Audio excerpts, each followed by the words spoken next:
الحمد لله الذي كفى وسلام على عباده الذين اصطفى. أعوذ بالله من الشيطان الرجيم. بسم الله الرحمن الرحيم. هذا بيان للناس وهدى وموعظة للمتقين. وقال الله تبارك وتعالى في القرآن المجيد والفرقان الحميد: وننزل من القرآن ما هو شفاء ورحمة للمؤمنين. صدق الله مولانا العظيم. بلغنا رسوله النبي الكريم الرؤوف الرحيم. سبحانك لا علم لنا إلا ما علمتنا إنك أنت العليم الحكيم. اللهم رب اشرح لي صدري ويسر لي أمري واحلل عقدة من لساني يفقهوا قولي. اللهم رب زدني علما وعملا صالحا مقبولا.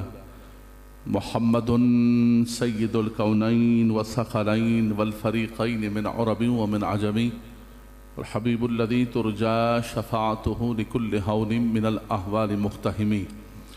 يا رب بالمصطفى بلغ مقاصدنا واغفر لنا ما مضى يا واسع الكرم. بسم الله بابنا تبارك حيطاننا ياسين سقفنا كاف ها يا عين صاد كفايتنا حميم عين سين خاف حمايتنا فسيكفيكهم الله وهو السميع العليم. ستر العرش مسبول علينا وعين الله ناظرة إلينا بحول الله لا يقدر علينا والله من ورائهم محيط بل هو قرآن مجيد في لوح محفوظ فالله خير حافظا وهو أرحم الراحمين. بآواز بلند درود و سلام. اللهم صل على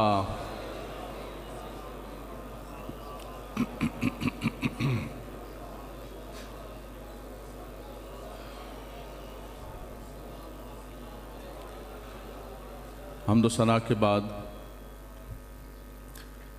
نہایت ہی واجب القدر قابل صد عزت و احترام و تکریم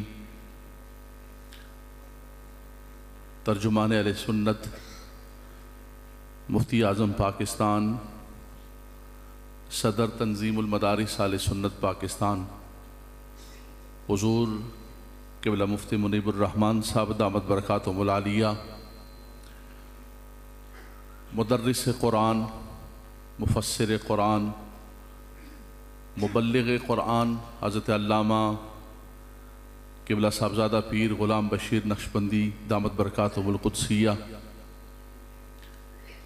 حضرات علماء کرام، مفتیان کرام، شیوخ الحدیث، سامعین کرام، ناظرین کرام،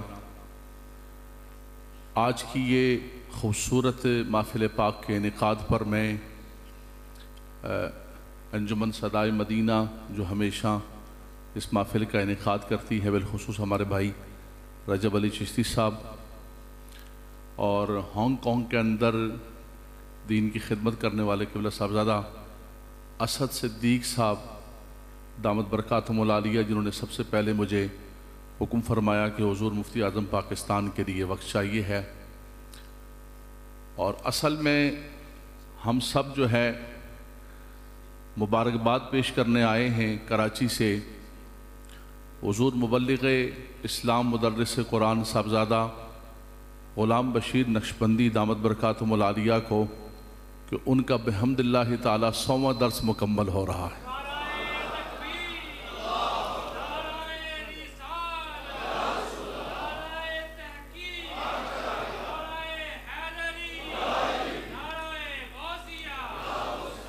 وقت چونکہ نہایت مختصر ہے، قبلہ مفتی صاحب کی گفتگو ہم نے سماعت کرنی ہے، لیکن ایک تو سب سے بنیادی چیز ہے کہ ہمارے اسلامیات اور دینیات کی جو اساس ہے، جو بنیاد ہے، وہ قرآن ہے، اللہ کا پاکیزہ کلام ہے، رسول اللہ صلی اللہ تعالیٰ علیہ وسلم کی حدیث مبارکہ اور سنت ہے۔ انی ترکت فیکم الثقلین اولہما کتاب اللہ فیہ الہدی والنور وسنتی وفی روایت وعطرتی واہل بیتی۔ اللہ کے نبی صلی اللہ تعالیٰ علیہ وسلم ایک بہت بڑا یہ سرمایہ ہمیں عطا فرما کے گئے ہیں۔ نوجوانوں کتابیں سب اللہ تبارک و تعالیٰ کی ہیں، توریت و زبور و انجیل، صحائف، لیکن یہ قرآن کا اعزاز بھی ہے اور قرآن کا اعجاز بھی ہے کہ رب تبارک و تعالیٰ نے اس کتاب کو نازل بھی فرمایا، نازل کرنے والی ذات بھی رب تبارک و تعالیٰ کی، اور نہ صرف نازل فرمایا بلکہ اس کی حفاظت اپنے ذمہ کرم پر دی کہ اِنَّا نَحْنُ نَزَّلْنَا الذِّكْرَ وَإِنَّا لَهُ لَحَافِظُونَ۔ فرمایا ہم نے ہی نازل کیا ہے۔ نازل تو ان کتابوں کو بھی رب تبارک و تعالیٰ نے فرمایا، لیکن یہ قرآن کو اللہ تعالیٰ نے اعزاز عطا فرمایا۔ اس کتاب لا ریب فیہ کو، اس صحیفہ رحمت کو، اس کتاب انقلاب کو، اللہ اکبر، لو انزلنا ھذا القرآن علی جبل لرأیتہ خاشعا متصدعا من خشیۃ اللہ۔ اگر اس قرآن کو کسی پہاڑ پر نازل کرتے تو وہ پہاڑ اس کی جلالت کی وجہ سے ریزہ ریزہ ہو جاتا، لیکن میں ایک جملہ ضرور کہوں گا، ایک جملہ ضرور کہوں گا اور کوئی لب خاموش نہیں رہے گا۔ قرآن کو پہاڑ پر نازل کیا جاتا، قرآن کہتا ہے پہاڑ ریزہ ریزہ ہو جاتا، لیکن قربان جائیے قلب مصطفیٰ پر جس پر قرآن نازل ہوا، اور آقا دو جہاں صلی اللہ علیہ وسلم کا قلب انور مستقیم رہا۔ عزیزان گرامی، یہ اللہ تبارک و تعالیٰ کی بہت بڑی نعمت حضور علیہ السلام کے صدقے میں اللہ تبارک و تعالیٰ نے اس امت کو عطا فرمائی۔ اس کے اندر شفا بھی ہے، اس کے اندر رحمت بھی ہے، اس کے اندر برکت بھی ہے۔ یا ایھا الناس قد جاءتکم موعظۃ من ربکم وشفاء لما فی الصدور وننزل من القرآن ما هو شفاء ورحمۃ للمؤمنین۔ میں الحمد سے لے کر والناس تک قرآن پڑھتا رہوں، قرآن خود بولے گا کہ اللہ نے اس کتاب کو کیا شان عطا فرمائی۔ فرمایا کہ تمہیں واعظ سننا ہے، نصیحت سننی ہے، تمہیں بیان سننا ہے۔ فرمایا قرآن سے بڑھ کر کون سا بیان ہے، قرآن سے بڑھ کر کون سا واعظ ہے، قرآن سے بڑھ کر کون سی نصیحت ہے۔ اے واعظ کی مجالس رکھنے والوں، اے بیان کی مجالس منعقد کرنے والوں، سب کچھ چھوڑو، آؤ مجلس منعقد کرنی ہے تو اللہ کے پاکیزہ کلام کے درس کی مجلس منعقد کرو۔ جو حضرت صاحب نے ماشاءاللہ یہاں پر ایک رونقیں اور بہاریں لگا کے رکھی۔ رب کائنات فرماتا ہے ھذا بیان للناس وہدی وموعظۃ للمتقین۔ فرمایا یہی بیان ہے، یہی نصیحت ہے، یہی ہدایت ہے۔ فرمایا کس کے لیے؟ متقین کے لیے۔ قرآن کی دعوت تو سب کے لیے ہے۔ شہر رمضان الذی انزل فیہ القرآن ھدی للناس، سب کو دعوت دیتا ہے۔ قرآن کی دعوت کے اندر عمومیت ہے، آفاقیت ہے، عالمگیریت ہے، تمام انسانیت کو بلا رہا ہے، لیکن فرمایا کہ ہدایت قبول وہی کرتا ہے کہ جس کے دل کو اللہ نے نرم کیا ہوتا ہے، جس کے دل کے اندر تقویٰ ہوتا ہے۔ یہ قرآن ذی شان اتنی مبارک کتاب ہے۔ حضرت ابراہیم خلیل اللہ علیہ السلام خانہ کعبہ کو جب تعمیر فرماتے ہیں تو دعائیں مانگتے اللہ کی بارگاہ میں، ربنا تقبل منا، ربنا ارینا مناسکنا۔ دعائیں کرتے کرتے آخری مرکزی دعا، ربنا وابعث فیہم رسولا منہم یتلو علیہم آیاتک۔ یہ سنیے گا، اے خدایا تیری بارگاہ کے اندر دعا ہے کہ تو ہماری ذریت و اولاد کے اندر اس نبی آخر الزمان کو مبعوث فرما دینا۔ فرمایا کہ جو تیری آیات بینات کو ان پر تلاوت کرے اور اس کی تعلیم دے۔ میں سب سے پہلے ایک جملہ کہنا چاہتا ہوں حضور مفتی اعظم پاکستان مفتی منیب الرحمن صاحب کی موجودگی کے اندر۔ دیکھیں توجہ فرمائیے گا، نبوت کے دو چیزیں ذکر کی ہیں، ایک تلاوت قرآن اور ایک تعلیم قرآن۔ ربنا وابعث فیہم رسولا منہم یتلو علیہم آیاتک ویعلمہم الکتاب والحکمت ویزکیہم۔ تیسرا فرمایا تزکیہ نفس۔ تو تلاوت قرآن مستقلاً ایک عبادت ہے۔ یہ آج کا زمانہ میڈیا پر بیٹھ کر یہ داہریہ قسم کے ملحد قسم کے لوگ کہ بھئی یہ پڑھنے سے کیا ہوتا ہے، بلکہ یہاں تک میں نے جملہ سنا ہے کہ یہ طوطے کی طرح ٹینٹے کرنے سے کیا ملتا ہے، استغفر اللہ ربی۔ تلاوت قرآن مستقلاً ایک عبادت ہے۔ میرے آقا صلی اللہ علیہ وسلم منصب نبوت کے اندر اس کو ذکر کیا گیا اور حضور علیہ السلام نے مستقلاً اس کی سعادت اور اس کی برکت کو ذکر فرمایا. من قرأ حرفا من کتاب اللہ فلاح بہ حسنۃ والحسنۃ بعشر امثالها. ایک ایک حرف پر ایک نیکی جو 10 نیکیوں کے برابر ہے.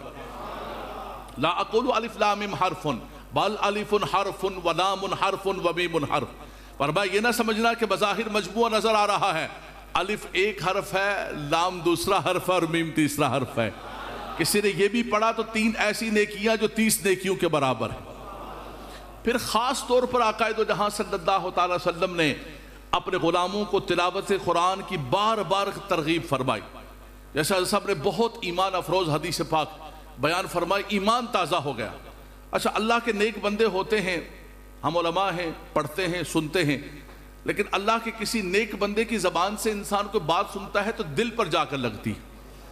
حضرت صاحب کی ذات کے اندر تو اللہ نے یہ وصف رکھا ہوا ہے کہ لفظ بولتے ہیں تو ایسا لگتا ہے کہ پھوٹ جڑ رہے. میں تو کتنے عرصے سے مشتاق تھا ان کی ملاقات کا. میڈیا شیڈیا کچھ نہیں میرے بھائیوں، میڈیا ویڈیا کچھ نہیں. اس میڈیا ویڈیا کے چکر میں نہ رہنا کہ جو ٹی وی کی اسکرین پر آتا ہے تو بہت بڑا ہوتا ہے. بڑا وہ ہوتا ہے جس کی زبان میں اللہ نے برکت رکھی ہوئی ہے، جس کے چہرے پر اللہ نے نور رکھا ہوا ہے، جو اہل سنت کے عقائد کی حفاظت کرنے والا ہے، جو ہمارے نوجوان بچوں کی جوانیوں کو قرآن کی طرف، دین کی طرف لگانے والا ہوتا ہے. ہمیشہ اس کی عزت کرنا اور اس کا احترام کرنا. ٹی وی پر تو ہر ایک آ رہا ہوتا ہے. ٹی وی والوں کے پیچھے پڑو گے تو یہ تو تمہیں کھڈے کے اندر لے جا کر پہنچا دیں گے. اسی ٹی وی پر بیٹھ کے کہہ رہے ہیں کہ تلاوت کرنے سے کیا ہوتا ہے. تلاوت مستقلاً ایک عبادت ہے.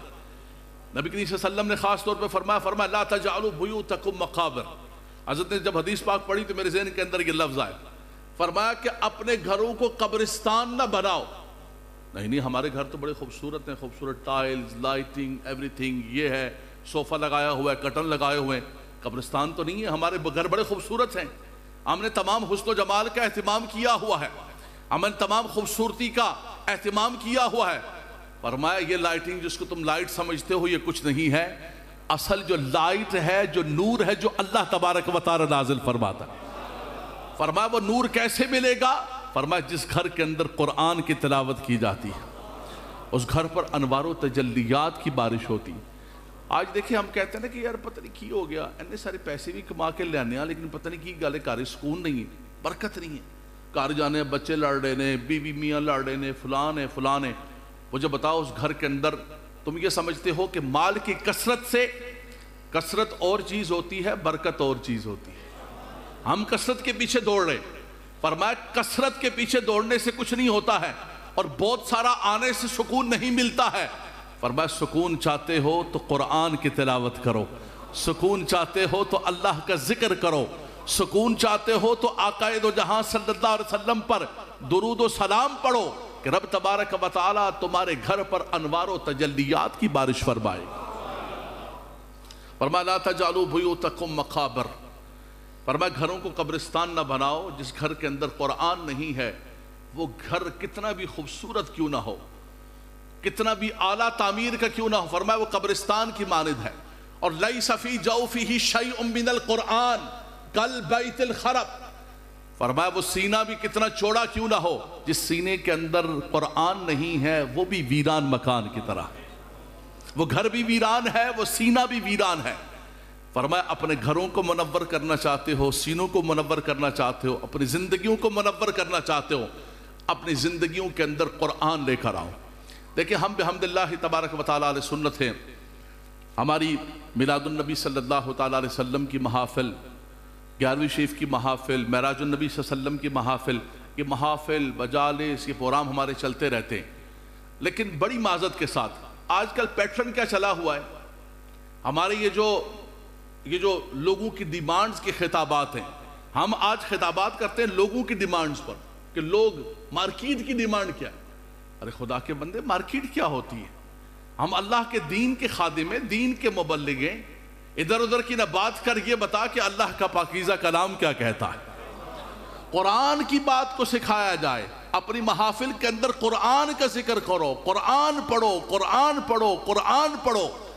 نبی کریم صلی اللہ علیہ وسلم نے فرمایا یا ابا ذر فتعلم آیۃ من کتاب اللہ خیر لک ان تصلی 100 رکعۃ. شب برات آ رہی ہے، لیلۃ القدر آ رہی ہے، میں جناب 100 رکعتاں پڑھنیاں نے، ماشاءاللہ تصویر رکھ لو نال 100 رکعتاں پڑھو. ہم یہ سمجھتے ہیں کہ شاید یہ گنتی. فرمایا اے ابو ذر میں تمہیں ایک بات نہ بتاؤں؟ فرمایا تو صبح اس حال میں کر کہ قرآن کی اگر ایک آیت کو تو سیکھ لے، اس کی تعلیم حاصل کر لے، اس کی فہم حاصل کر لے، فرمایا 100 رکعت نوافل ادا کرنے سے زیادہ بہتر. یہ جو آپ یہاں حضرت کے درس کے اندر بیٹھتے ہیں، 1 گھنٹے کا درس ہوتا ہے، 1 گھنٹے کے اندر 100 رکعتیں آپ پڑھتے. اچھا کوئی صوفی جڑ جمعہ کا خطاب ہو رہے ہوندے اور نماز پڑھ رہے ہوندے، نفل پڑھ رہے ہوندے، انہوں نے یہ لگتا ہے کہ جناب میں نفل بھی پڑھا گا، جڑے خطاب ہو رہے ہیں قرآن و حدیث تحت کوئی ثواب نہیں لبنا. ثواب جڑے میں نفل پڑھ رہے ہیں. سنیے گا کہ نوافل بہت پیچھے ہیں علم کی مجلس کے آگے. اور علم بھی جب قرآن کے درس کی مجلس ہو، جب اللہ کا پاکیزہ کلام پڑھا جائے. علم تو ویسے ہی فرمایا من سلک طریقا یطلب فیہ علما سلک اللہ بہ طریقا من طرق الجنہ. اللہ اکبر. فرمایا جو علم کے راستے پر چلتا ہے رب تبارک و تعالیٰ اس کو جنت کے راستے پر لے جاتا ہے. گھر سے نکلے ہو، تیار ہوئے ہو، بھائی کہاں جا رہے ہو؟ کتھے جا رہے ہیں پتر؟ کتھے جا رہے ہیں میرے بچے؟ کتھے جا رہے ہیں؟ اما جی نماز پڑھنے جا رہے ہیں. نماز تو پڑھنی ہے لیکن اس تو بعد سب درس ہوئے گا.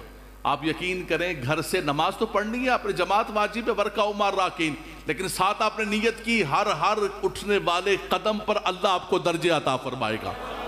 اور وہ قدم آپ کے اللہ تبارک و تعالیٰ کے راستے میں ہوں گے. وہ قدم آپ کے طلب علم کے اندر، طلب دین کے اندر، طلب قرآن کے اندر رب تبارک و تعالیٰ درج فرمائے گا. اس لیے یاد رکھ لینا. فرمایا کیسا ہونا چاہیے تمہیں؟ خیرکم من تعلم القرآن وعلمہ. فرمایا یا تو قرآن اگر تم نے سیکھ لیا ہے تو دوسروں کو سکھاؤ، اگر نہیں سیکھا ہے تو فرمایا کہ قرآن کو سیکھو، قرآن کے حرفوں کو سیکھو، قرآن کے الفاظ کو، معانی کو سیکھو. قرآن کو پڑھو تو ایسا لگے کہ ورتل القرآن ترتیلا زین القرآن بلحون العرب. آج کہتے ہیں ہم کہ میرا بچہ you know this is my son is talking English very British accent, American accent. اس پر فخر کر رہے ہوتے ہیں کہ میرا بیٹا بیکن ہاؤس میں پڑھتا ہے، ایجوکیٹر میں پڑھتا ہے، اور امریکن اور برٹش ایکسنٹ کے اندر جو ہے، اور قرآن پڑھنے دی باری ہے تو لگ رہے پنجابی پڑھ رہے ہیں. یاد رکھیے گا کہ اپنے بچوں کو خوبصورت قرآن پڑھاؤ، عرب کے لب و لہجے کے اندر قرآن پڑھاؤ، اور ان کو قرآن سکھاؤ. چھوٹی چھوٹی آیتیں سکھاؤ، چھوٹے چھوٹے لفظ سکھاؤ، چھوٹے چھوٹے معنی سکھائیں.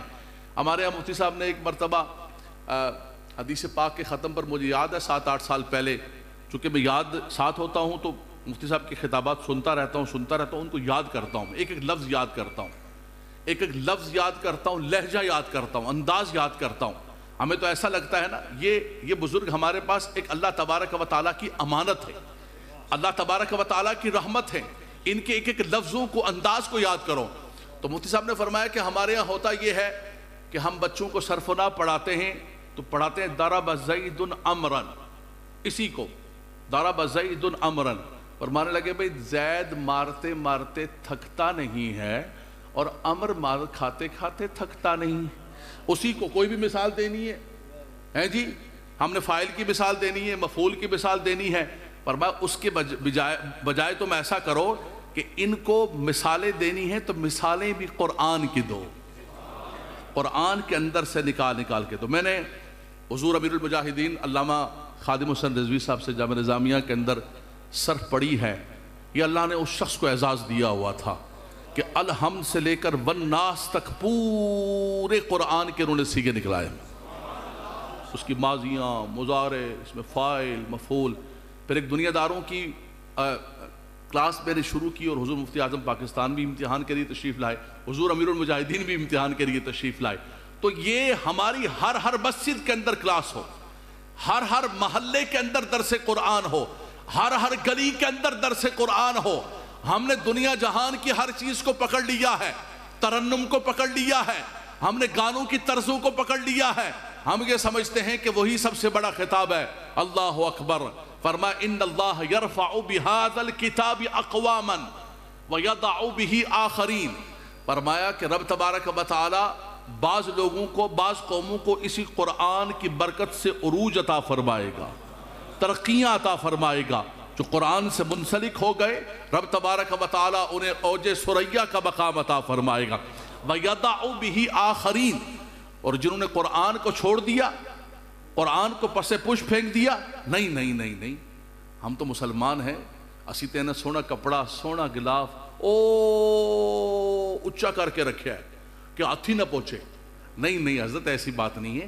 پڑھتا ہوں میں، قرآن پڑھتا ہوں، رمضان میں نکالتا ہوں میں، اور جب میری بیٹی رخصت ہو رہی ہوتی ہے نا تو میں اپنی بچی کو نا قرآن کے سائے میں، قرآن کے سائے کے اندر رخصت کرنے والے تو اس قرآن کو کھول کر اپنی بچی کو کوئی سبق بھی پڑھا کے رخصت کرتا۔ آج کہتے ہیں جان نہیں نکل رہی، سورہ یاسین لے کر آؤ، سورہ یاسین لے کر آؤ، جان نکل جائے گی، سورہ یاسین پڑھو۔ کاش کہ ہم نے صرف جان نکالنے کے لیے قرآن کو نہ پڑھا ہوتا، بلکہ زندگی اور حیات کے اصولوں کے لیے قرآن کو پڑھا ہوتا۔ اگر زندگی قرآن کے احکامات کے مطابق گزاری ہوتی تو آج جان نکالنے کے لیے ہمیں قرآن پڑھنے کی ضرورت پیش نہ آتی۔ اگر ہم نے زندگی قرآن کی خدمت کے اندر گزاری ہوتی، آج ہمارے یہاں سوئم ہوتا ہے، 40واں ہوتا ہے، کسی نے آدھا پارا پڑھا، پون پارا پڑھا، اے چکیا، اے رکھیا، سلام کیتا، شکل دسی، منہ دسیا، اے ناس او ناس کیے جناب۔ بھائی یہ سوئم ہے، کل ہے، یہ چیلم ہے، تو رسم محبت، رسم ہینا ادا کر رہے ہو، کیا کر رہے ہو؟ مجھے نہیں پتا آپ کے پنجاب میں کیا ہوتا ہے، میں اپنے کراچی کی بات بتا رہا ہوں کہ منہ دکھا کے بھاگنے کے چکر میں لگے ہوتے ہیں۔ میں نے اخبارات کے اندر اشتہارات دیکھے اور اس کو نوٹ کیا۔ آپ دوسرے مسالک کو دیکھیں، شیعوں کو دیکھیں، آپ وہ ایک گھنٹے کا ہر اپنی مجلس کے اندر اپنے عالم دین کا بیان رکھتے ہیں اور درس قرآن رکھتے ہیں۔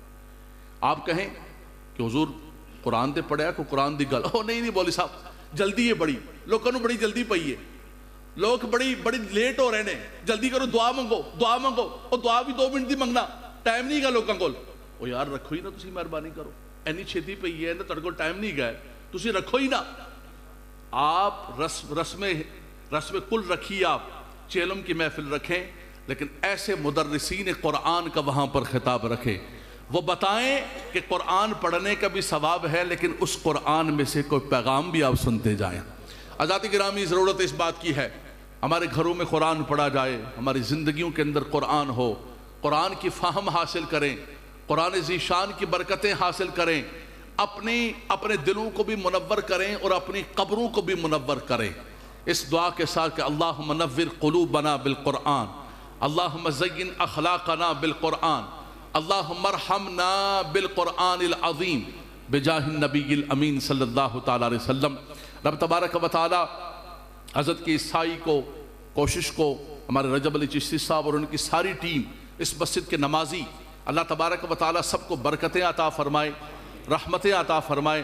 آپ یقین کیجئے میں اللہ کے گھر میں بیٹھا ہوں، ہم کوئی خطاب کرنے کے لیے نہیں آئے، خطاب حضور مفتی اعظم پاکستان نصیحتیں فرمائیں گے، ہم صرف حضرت کی زیارت کرنے کے لیے اور آپ کو مبارکباد پیش کرنے کے لیے آئے کہ اللہ تبارک و تعالیٰ نے آپ کے اس محلے کو، اس مسجد کو، ان نوجوانوں کو رب تبارک و تعالیٰ نے اس نیک کام کے لیے چن لیا ہے۔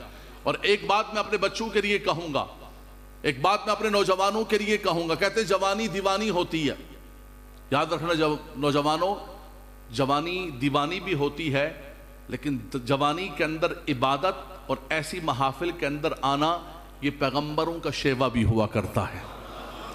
جوانی جب عروج، دنیا آپ کو بلا رہی ہو، دنیا اپنی طرف آپ کو کھینچ رہی ہو۔ آج حضور مفتی اعظم پاکستان مفتی منیب الرحمان صاحب نے ایک حدیث پاک بیان کی ڈسکا کے اندر کہ سبعۃ یظلھم اللہ یوم لا ظل الا ظلہ، 7 لوگوں کو اللہ تبارک و تعالیٰ اپنے عرش کے سائے تلے جگہ عطا فرمائے گا، کوئی سایہ نہیں، کوئی شیڈ نہیں، لا ظل الا ظلہ، صرف رب تبارک و تعالیٰ کے عرش کا سایہ ہوگا۔ اللہ اکبر۔ آپ نے میدان معاشر کی سختیوں کے بارے میں سنا، وہاں سورج سوا نیزے پر، زمین تانبے کی، پسینے کے اندر ڈبکیاں کھا رہے ہیں، لیکن فرمایا کچھ لوگ ایسے ہوں گے جن کو اللہ تبارک و تعالیٰ وہاں پر بھی VIP پروٹوکول کے اندر ہوں۔ آج کے اندر یار کسی دفتر جائیے کوئی بندہ جاننا لب جائے یار، اور بینک جائیے، دفتر جائیے، لمبی لائن ہی کھڑنا نہ ہونے پہ، تکلیف نہ ہوئے ہیں جی، اور یار کوئی بندہ جان، وہاں کے لیے تیاری کرو، یہ تو ختم ہو جائے گا۔ وہاں بھی فرمایا وہاں بھی ہو سکتا ہے اگر تم کرنا چاہو۔ حضور مفتی اعظم پاکستان جب بیان فرما رہے تھے تو مجھے ایک جملہ صرف یاد آیا میں صرف وہ اپنے بچوں کی نظر کرنا چاہتا ہوں. اس کے اندر بہت 7 لوگوں کا ذکر کیا گیا ہے. ایک فرمایا کہ شاب نشأ فی عبادت اللہ، فرمایا وہ نوجوان جس کو اللہ تبارک و تعالیٰ نے جوانی کے اندر عبادت کی توفیق عطا فرمائی، اسے رب تبارک و تعالیٰ اپنے عرش کے سائے تلے جگہ عطا فرمائے گا. کہتے ہیں بڈھے ہو کے عبادت کرنی ہے. کہتے ہیں بڈھا تو شیر ہو جائے تو وہ بھی شکار کرنا چھڑ دیتا ہے، وہ تو کرنا ہی کرنا ہے. حضرت صاحب ایک مرتبہ برمنگم کے اندر ہم تھے، ایک جمعہ پڑھانے کے لیے گیا آگے ایک ووڈ لینڈ مسجد کے اندر. تو ہمارے میرپور کے کچھ لوگ تھے وہاں پر. 12:30 بجے مسجد پہنچے تھے، ایک بابا جا کے دروازہ کھٹا، او دروازہ بابا جی دروازہ کھولو، جمعہ نے ٹائم ہو گیا. وہ حضرت کیا ہوئی حالت، 12:30 بجے کدھر جمعہ نے ٹائم ہو گیا. نہیں، لیکن کیا کرے وہ بیچارہ، نہ گھر کے اندر بیٹھنے دیتی ہے بہویں، نہ بیٹے بیٹھنے دیتے، فارغ. تو پھر تو آنا ہی آنا ہے مسجد کے اندر، پھر کہاں جانا ہے؟ جب دنیا کی ساری چیزیں ہمارے لیے بند ہو جائیں گی تو پھر ہم نے یہیں پر آنا ہے. فرمایا آنا ہے تو آج آ جاؤ اس شباب کے اندر، اس جوانی کے اندر. آج لے ان کی پناہ، آج مدد مانگ ان سے، پھر نہ مانیں گے قیامت میں اگر مان گیا. آج یہ ہے. ہاں ایک بزرگوں کے بارے میں کہوں گا، پھر بزرگوں کا دل نہ چھوٹا ہو جائے. ایک وہ بوڑھا شخص ہے کہ جو جوانی کے اندر عبادت کرتے کرتے بڑھاپے کے اندر داخل ہوا. فرمایا جب اس کے بال سفید ہو گئے تو رب تعالیٰ اپنے فرشتوں سے فرماتا ہے اس کے سفید بالوں سے مجھے حیا آتی ہے. اور فرمایا کہ جو جوانی کے اندر یہ عبادات کرتا رہا، اب کمزوری کی وجہ سے نہیں بھی کر رہا ہے تو فرشتوں لکھ دو، اس لیے کہ اس نے جوانی اتنی خوبصورت گزاری ہے. وہ تو بہت پیارے لوگ ہیں، ان کے تو سفید بالوں کے صدقے اللہ ہماری بخشش فرمائے. لیکن وہ لوگ جو اس کا انتظار کر رہے ہوں کہ جوانی جب ڈھل جائے گی، جب میں کسی کام کا نہیں رہوں گا، فرمایا نہیں، آج اپنی زندگیوں کو عبادت کے لیے وقف کرو، آج اپنی زندگیوں کو قرآن کے لیے وقف کرو، زندگیاں لگا دو قرآن کے لیے کہ یار کم سے کم الحمد سے لے کر والناس تک میں نے پورے کا پورا قرآن سیکھنا ہے، قرآن سمجھنا ہے. یہی آرزو ہے کہ تعلیم قرآن عام ہو جائے، ہر ایک پرچم سے اونچا پرچم اسلام ہو جائے. رب تبارک و تعالیٰ برکت عطا فرمائے. صاحب کو رب تبارک و تعالیٰ اور ہمت عطا فرمائے.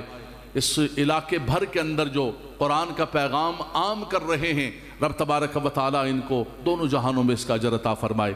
باخر دعوانا الحمدللہ.